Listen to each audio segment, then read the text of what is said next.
ખાતેના જગન્નાથજી મંદિરમાં આજરોજ રોટરી ક્લબ ઓફ કેપિટલ ગાંધીનગરના સભ્યોએ ભગવાન શ્રી જગન્નાથના દર્શન કરી ધન્યતા અનુભવી.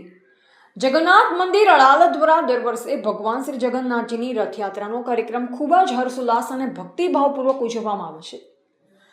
ભગવાન શ્રી જગન્નાથજીની રથયાત્રા નિમિત્તે જગન્નાથ મંદિર અડાલજ તરફથી દર વર્ષની જેમ આ વર્ષે પણ રોટરી ક્લબ ઓફ કેપિટલ ગાંધીનગરને ખાસ નિમંત્રણ પાઠવવામાં આવેલ, જેમાં આજ રોજ માનનીય મુખ્યમંત્રી શ્રી ભૂપેન્દ્રભાઈ પટેલ, પૂર્વ નાયબ મુખ્યમંત્રી શ્રી નરહરીભાઈ અમીન, ધારાસભ્ય અમિતભાઈ ઠાકર તેમજ ગાંધીનગર મહાનગરપાલિકાના મેયર મીરાબેન પટેલની વિશેષ ઉપસ્થિતિ દરમિયાન રોટરી ક્લબ ઓફ કેપિટલ ગાંધીનગરના પ્રમુખ Urenbhai Patel, past president Jagatbhai Karani, Rotarian Ilaben Vora, Rotarian Yashwantbhai Joshi તથા રોટેરિયન અશ્વિનભાઈ શર્મા વગેરે હાજર રહી ભગવાન શ્રી જગન્નાથજીના દર્શન કરી ધન્યતા અનુભવી. રિપોર્ટર વિજય ઠક્કર, અમદાવાદ.